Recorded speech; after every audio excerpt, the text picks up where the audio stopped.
Hello, Engineer Felix. I think the presenter is here. So can we commence, please?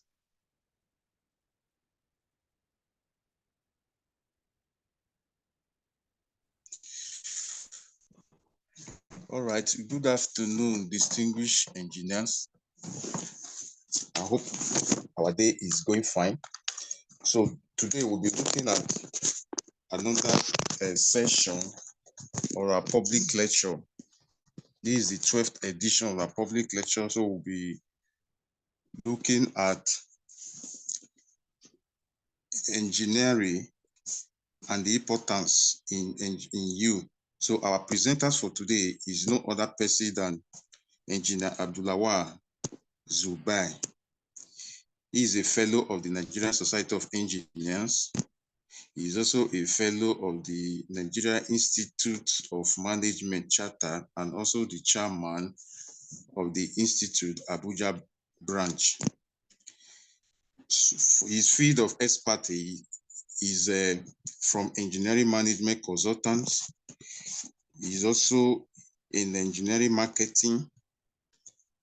He is also a project management consultant, engineering software training and management, and also highway road design, as well as bridge and structural design and analysis. He had his BSc at Ahmadu Bello University, Zaria. He studied electrical engineering, while he holds his postgraduate diploma in management at Obafemi Awolowo University, Ile-Ife. Our presenter today has facilitated several workshops in various ministries and agencies, such as Federal Ministry of Works and Housing, the Nigeria Society of Engineers, Surveyor Council of Nigeria, the Council for the Regulation of Engineering in Nigeria, Kano State Ministry of Works, Nigeria Automatic Design and Development Council, and several others. Our presenter today is currently the Managing Director and Chief Executive Officer, Fnse Nigeria Limited. He has been the Managing Director since 2009. So today we'll be speaking on management of the engineering in you for development. Sit back, relax, and enjoy the lecture. Thank you. Our presenters, you can commence your lecture.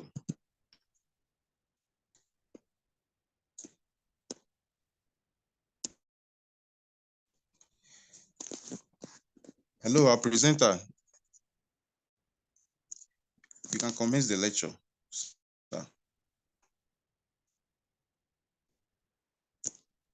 Unmute me. I have unmuted myself. Okay, sir. You are hearing me now? Yes, we can hear you. Thank you very much. And you are looking at my screen? Yes, we can see your screen. Thank you very much, my brother. I was thinking it is 3 o'clock. Don't mind me. It is not in my nature to be late for anything. Please forgive me on this. Okay, sir. We understand, sir. Thank you, sir. Management of the engineering you. This topic is to show that everyone has engineering element in you. You are an engineer, not by education alone, but by nature. And you have been practicing. Also, you have made changes or modifications that benefit humanity. So you are an engineer. As a child of God, we know from our Bible that God created man in his own image. And God created the earth, the heaven, and all in between. The same God created Adam, and Adam was instructed to be tendering a garden. With which tools? Who gave him the tools? Adams will never had his sleep in an open space when on earth. He built a house, even if you call it a tent. That is still engineering. And Adams gave down his generation, he have Noah. And we all know that Noah built an ark. And we all know from our Bible that these present people in the world are the survivors of the the descendant of the 3 surviving children of Noah. So you are an engineer, not just by practice, by study, but by nature. If an engineer is someone who observes and wonders, if an engineer is someone who shares their curiosity, who asks questions, who explores the world around them, uses tools to solve problems, constructs inventions, discovers and creates new things, an engineer is someone like you. I want to believe you all believe with me. You are an engineer. We go down. I'm not going to take much of your time to give you what you want. Look at this image. If you are looking at it very well, take any child that has not gone to school, nowhere, just give him or her these building blocks. They will create something out of it. How useful is what they create is what I won't explain here. But every child explore. Look at this one wandering on the ground. Look at this one playing with sand. Take anybody to the world here, without any assistance, without any help, without any education, they will practice engineering by one way or the other. Some of us, when we were young, we fly kites. Who actually taught you? In most cases, nobody. And when you are flying the kite, you are imagining it, you are giving it distance, you are giving it direction, speed, all this. That's the engineering in you. But as we grow, some develop theirs, some drop theirs. That's why the topic, development of the engineering in you. Why do we go to school? We go to school to perfect the engineering in us by having a degree. We go to school to know the value of documentation. We go to school to understand the need for research. If you are looking at my screen, the research, I make the RE bold. I will explain that. Because when you say research, it means something has been searched. You go back there to research it, come out with a different. We go to school to understand the significance of the variable x, constant k, and the unknown y as in mathematics. All of us from year 1 till you finish, that your electrical, mechanical, civil, x is always equal to, y is always equal to x, k, x squared k, or x cubed k. What is this x? Is what we go to school to understand. I will show you today that most of the things we understand in school, we take in school, are not just for play. They're not just to open your brain. They have life meaning. How do you now understand the management of this variable x and the resultant y is the management in you? We go to school, we graduate as a first-class engineer, second-class engineer, or as a professor. But listen, how do you become a first-class engineer? By listening to a teacher, read what your teacher taught you, memorize them, practice and write the same thing for him. It's not a new thing. It's what someone has done. The work of someone is what they are teaching us. So you listen, you read, you memorize, and practice, and write the same thing down for it. He got the correct answer based on what someone has done. Then you will now say, I'm a first-class engineer. But remember, many technological breakthroughs today are not by degree engineers. Let's go to change for development. I want to hear from Fnse that you are listening and watching my screen.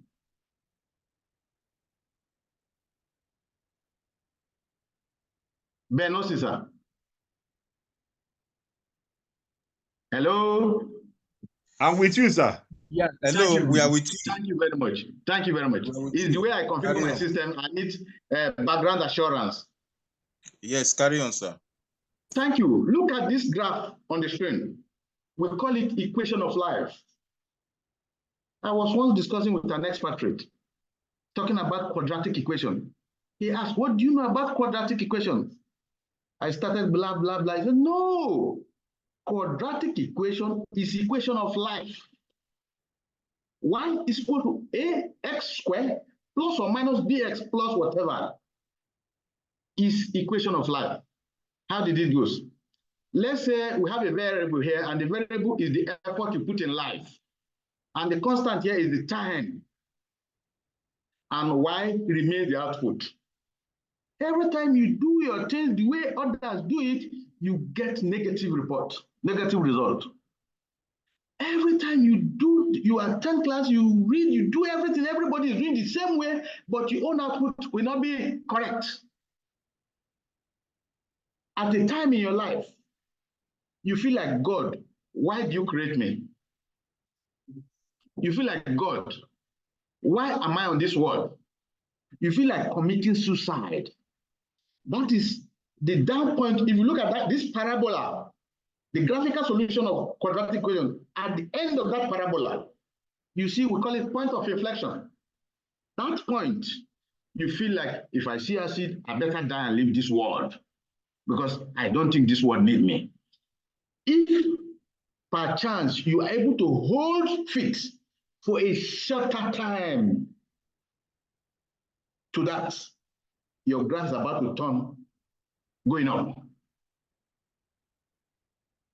That is what you call equation of life in quadratic equation.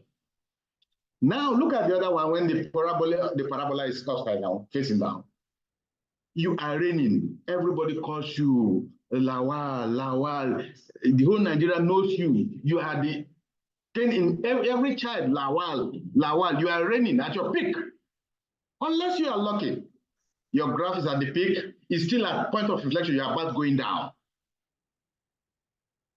When we say management of the engineering in you, management of humanity, management of the way people relate, is team management.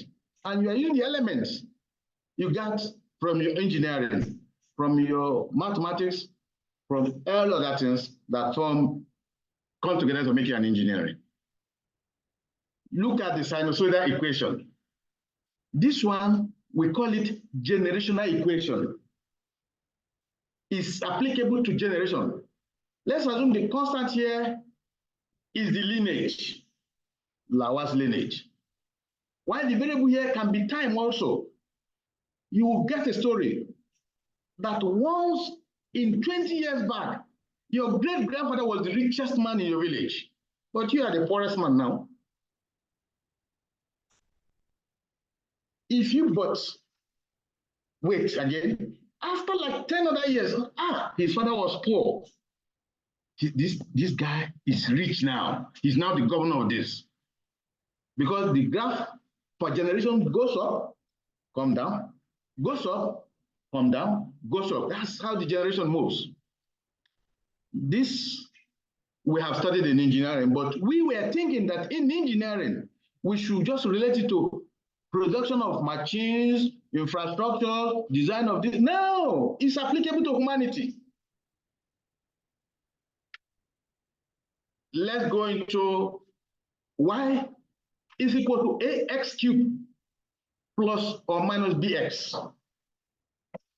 This here, the constant may be the available raw material, not changing. You have 20 tons of glass material. You have 20 cubic meter. While the variable may be the volume you want it to contain for you. If the volume need to change, the shape may need to change if you have to exhaust the whole material for the production. The whole material, you use it. What you need, you see the changing of the shapes of this glass.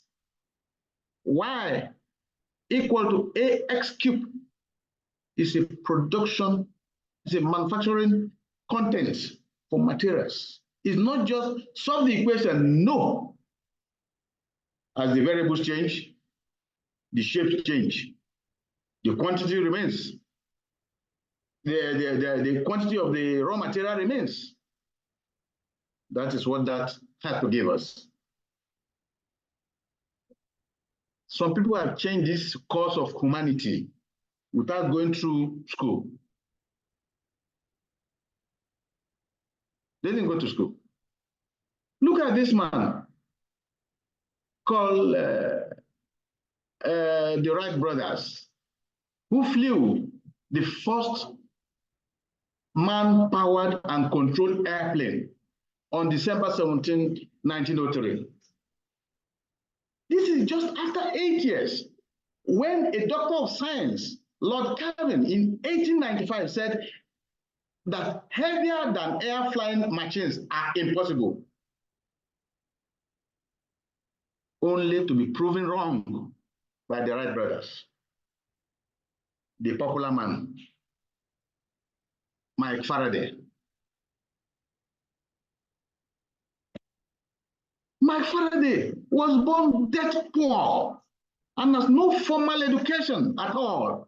He only learned from his mother how to read and write. When he started working for a bookbinder, he read up on a lot of science from the books he bound. He even offered to become an assistant to various scientists, but they turned him down. Today, we have so many things to give to Michael Faraday for his inventions. He's not an educator. You can't tell he's a this in education. No, but he has changed the course of humanity. The popular man, Henry Ford, the founder of Ford Automobile. Will you believe that Henry Ford never had formal engineering education? Ford attended a one-room school for 8 years when he was not helping his father with the farm harvest. At age 16, he walked to Detroit to find work in its machine shop. After 3 years, during which he came in contact with the internal combustion engine for the first time, he returned to the farm, where he worked part-time for the Westinghouse Engine Company, and in his spare moment, tinkered in a little machine shop he set up.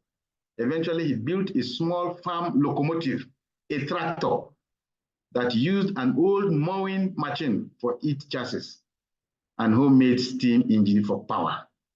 Today, probably someone will stand tall in the midst of others that I'm a Ford engineer, Ford expert. Who brought that Ford? Who brought that Ford? So you're going to school as an engineer to perfect the real engineering in you. I'm bringing this to show that every human being today have element of engineering because of our generation, from God Almighty, descendant of Adam, descendant of Noah. I'm using this to provoke the engineering in all of you. You can manage humanity. You can change humanity. Why we have the change concept prompt for development. Otherwise, if you look at this graph, the first Taj house will have been able to still stay there. It's cold. When there's heat, you don't feel it. But the change, the quest for change in us, give to the second generation and give to the present settlement we're having around, having tours, beautiful environment, because we are not people that stay with average. We're okay, staying with average. No, that's how my grandfather had it. Let me stay like that. It is not. Look at the grinding stone that transits into the grinding machine. Because we refuse to be okay with it. Even this grinding machine you have now, people start still thinking of going further from it. Even this environmental settlement we are now, people now start thinking of going to the moon and settle there.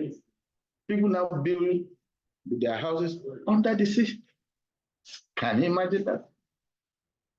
Look at the catapults and the bow and arrows that translate into the present arms we're having.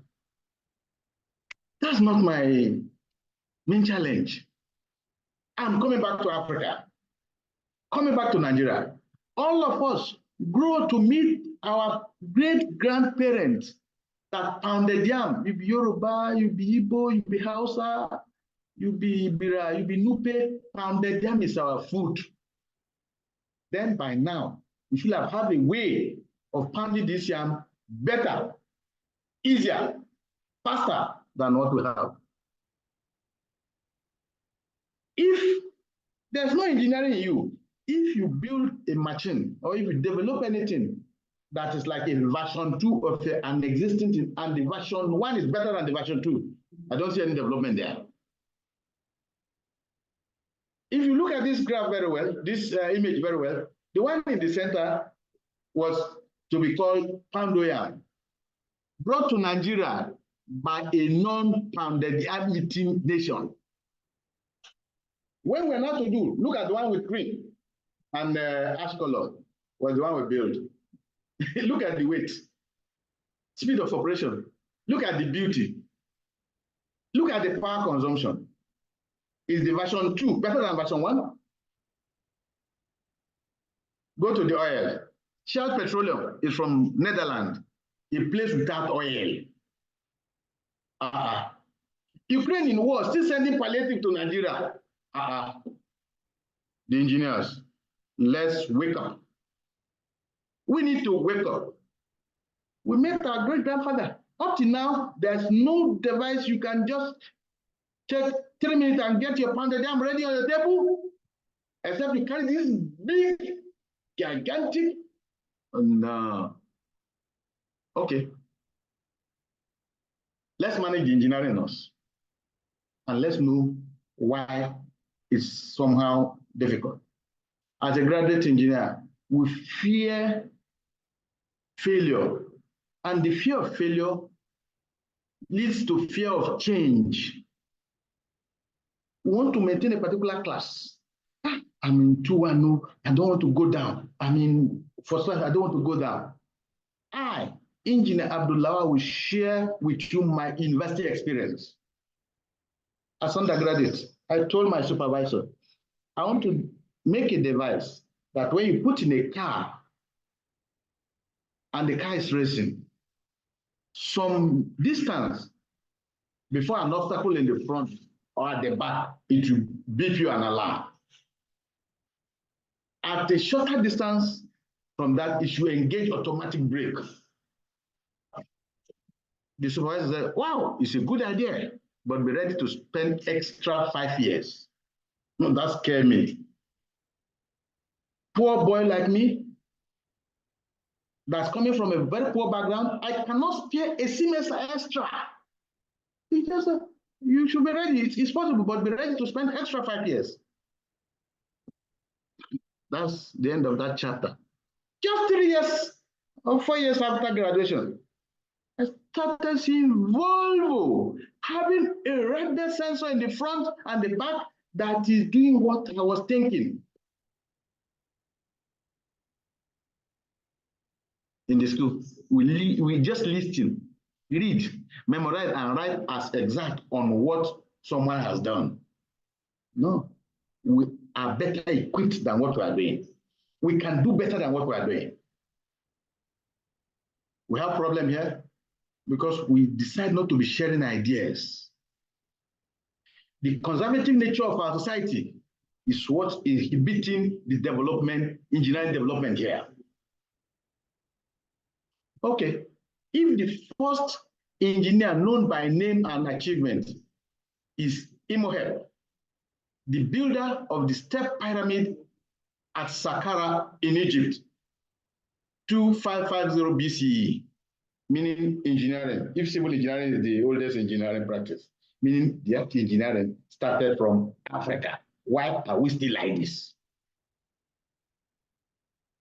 If you start from Africa, why are we still like this? Why are we still at this level? Something is missing. Something is missing. Because we refuse to market what we know. We disallow observations, modifications, contributions, and innovation. We refuse taking risks and challenges. Engineers, you are an engineer today, you're very poor in smelling, in changes in smell, changes in sound, changes in heat, in vibration, etc. I'll tell you another story of mine. In Port Harcourt, some years ago, I have a Mercedes mechanic, popular there, very well known. This man, if he has to turn, you complain of your vehicle and he has to change that thing, when he put his spanner, you will start counting the rotation. He said 1, 2, 3. I asked him why. He said, if I'm unable to fix your car, I should be able to return it back to you the way I met it.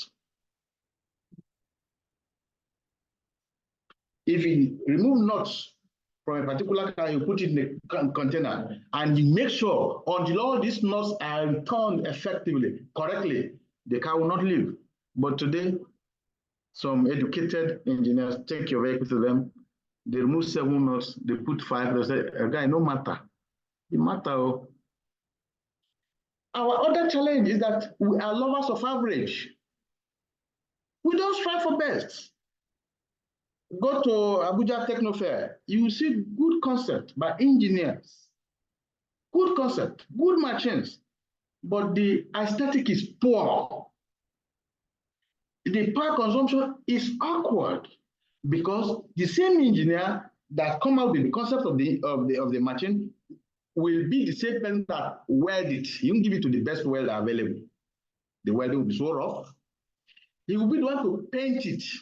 He won't give it to the best painter. Why? It's because we don't strive for the best and excellence all the time. If you do, after the idea, I can make this cassava peeling machine, okay, let somebody else weld it. Well, you can't be an expert in this and be an expert in welding. You cannot be an expert in painting. Give it to the best people. And we don't want to listen to criticism. Ordinarily, we're supposed to listen to criticism from friends and even enemies. We always hesitate to peer, to synergize.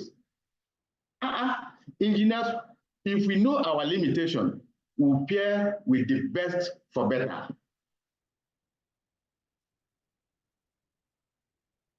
My brothers, my professional colleagues, if you look at this on the screen, this is a remote control. Take the one at the left to be the first remote control. But because ideas are shared, questions are asked, innovations are made, researches are made, and identify the phenomena of the unknown with scripts, formulae generated, duplication can be made and modified. That's why you have the one on the right. Here, we call this magic and not science. If you are seeing it very well, this is magic, not science. But this magic can remote human being. It can remote this for remote distance, can control. Just the same way you can use your phone in Nigeria to call someone in London. Why is this called magic? Because the ideas are not shared. Questions are not allowed to be asked. No innovations are made. The unknown remains unknown. No documentation. Duplications can only be made by the same actor and no modification. If our great-great-grandfathers allow all this to be practiced on the other side, we'll have known either it is 1 and 0 or 0 and 1, the way it is for the remote that results into this, then we'll have been having duplications. Then the sciences the engineering in us, Africa, Nigeria will be better.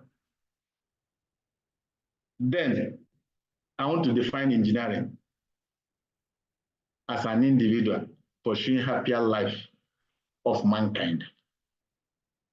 An innovator aspiring changes over stagnation. A pioneer seeking new frontiers over complacency, and a leader directing to the future over the present. A philosopher who relentlessly contemplates the principle of life. A scientist who researches and identifies the phenomena of the unknown, and an artist who creates a beautiful world through originality. An individual who guides the world from the mainstream, and a leading actor in society, changing the world to a better place. My professional colleagues, manage the engineering you to drive the world. Thank you.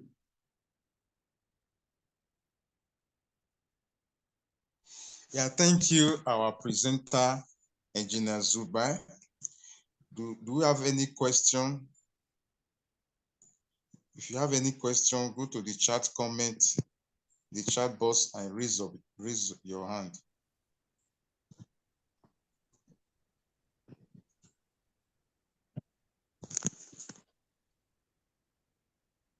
Any questions? So while we are waiting for questions, so kindly on the comment, on the chat box, kindly type in your names, your email, and your phone number so that we'll get your certificate of participation across to you.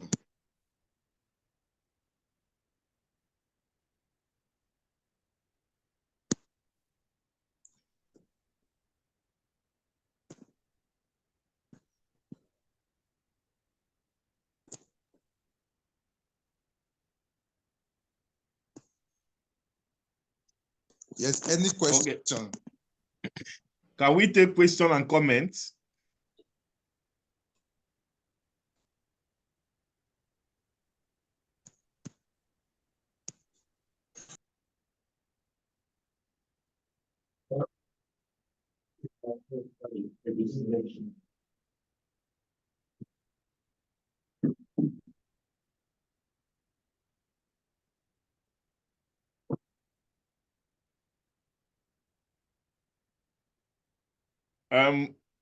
Technical secretary, please, can you check the chat box to know whether there are questions or comments?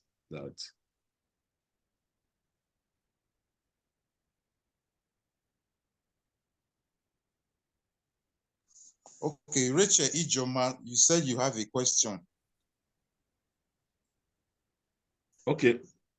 Can you ask Rachel, your question? please, can you unmute your mic? Okay, I've done that. Good afternoon, sirs. Afternoon. You can go on. Okay, first of all, I want to ask, is there any way we can have access to the slides? Technical secretary. Yes, that's the reason why we said that you should send your email address and your phone number. We will get the slide across to you through your email or your phone number via WhatsApp. Thank you very much. Dada Razak. Yeah, good afternoon, sir. Go on, Ijoma. Finish your question. Okay, I studied agriculture and bioresources engineering from FUTO, and I graduated, that was 2021. Currently, I'm working in a agricultural tech industry.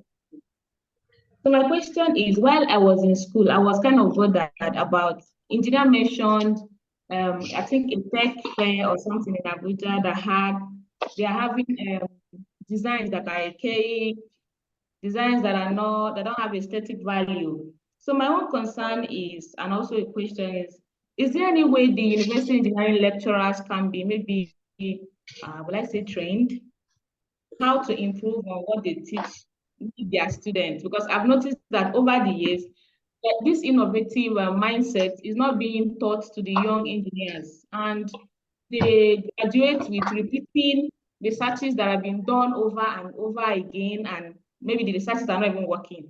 And the sad part is, if you come to my school, Federal University of Technology, in our engineering workshop, you get to see machines that are there since 1980s, 1990s, designs that are not working.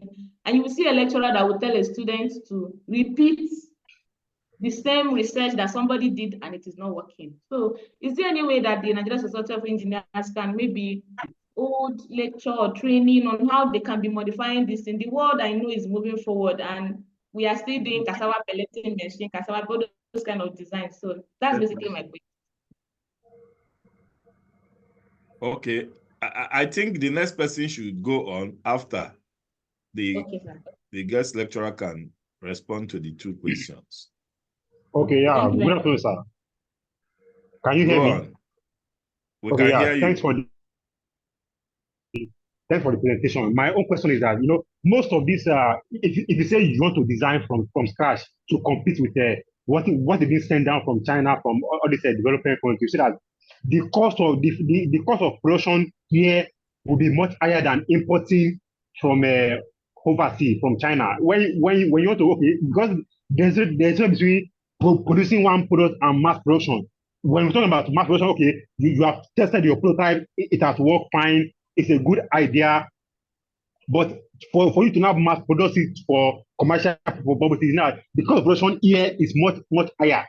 But at the end of the day, people just give us, let us import and maybe sell, because we can't compete with what have been brought over there. So how can we manage it for startup? Because mass production is a different ballgame entirely compared to, you have idea, it has mass production, you are good to go. So how can we manage the fact that most of the final production cost is much higher compared to what is sent out from China? Thank you.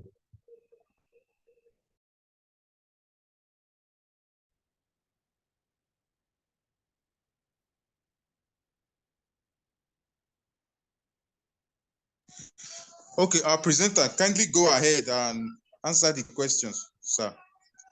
Thank you very much, my chairman. University lecturers are doing what they are doing the way they know how to do it. The way the colonial masters handed the whole thing to us. Just as in one of the slides, we are always afraid of change. Just the way they give to us. Ordinarily, from the school, it should be part of the concept. You are an engineering student, not a history student, where someone will tell you, using the same Laplace formula, Laplace transformation, just calculate it. What is the application to life?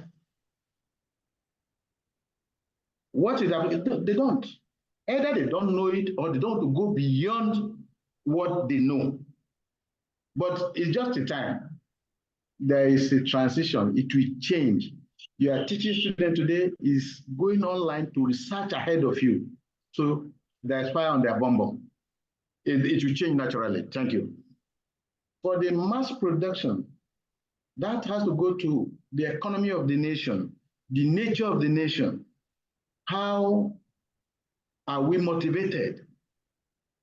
People will just stay in their local village and they will tell you they can produce an aeroplane that can even fly, even if it is 1 meter.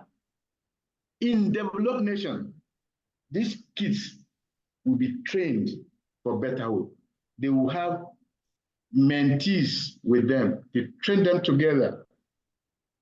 In 2016, Nigeria youth was the best when they did this competition in UAE of the best coding young man. He emerged as the best. Returned to Nigeria, they dumped him where they picked him from. In 2020, someone became a council member in NITDA. I said, please, what about this boy that time? Because he's in a position to help the young man now. What has the nation done for the young man? The young man has been taken to another nation, given citizenship, because Nigeria dropped him where they pick him from. How will we go? The management of engineering goes beyond the management by individuals only. The government has to encourage us. With the encouragement, I know when you talk about this mass production, when you do something that is good and the version 2 is better, the version 2 must be better than version 1. Then you will now, government will now focus on that and bring it up. Thank you. Any other question? Engineer Razak, Dada, your hand is still up. Thank you very much. Any other question or comments? Do you have any other question or comments? Okay, if there is none, let's invite the vice chairman to give vote of thanks.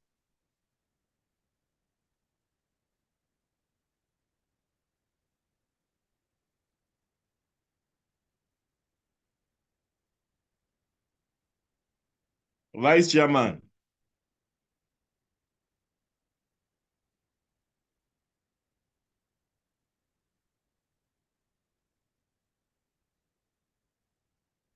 Has he been unmuted?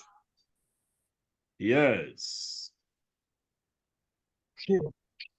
Yeah, thank you very much, my chairman and the technical secretary, for bringing us this wonderful personality to talk to us. I'm doing 3 meetings at a time, but I dedicated my time to this one. And also, my chairman, I'm very appreciative for this opportunity to say a hearty thank you, warm thank you to this distinguished engineer who delivered this lecture today. He also happened to be one of my mentors, but we will know where we will meet. My chairman and everybody who attend this program today, thank you. And also, I will request that you keep following the branch in the various platforms to see the line of activities that are available for you and also the society.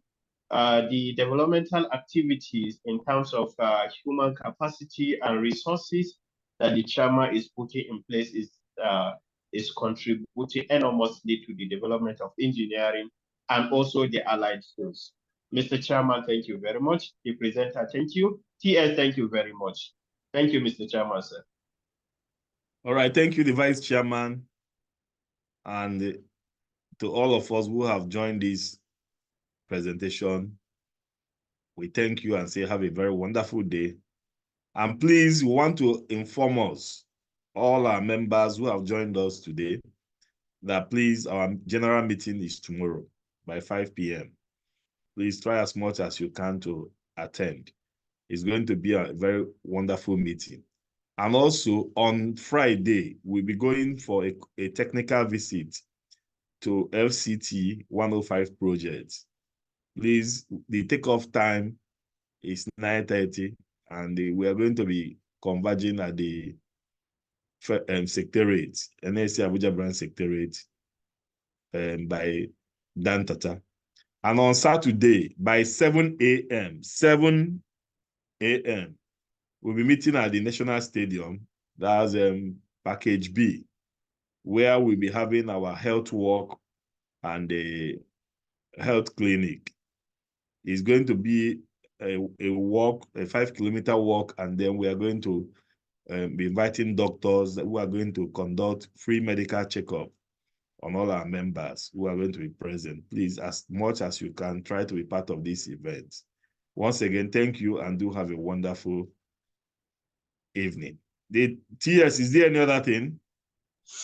No, sir. That's all from my end. All right. Thank you very much.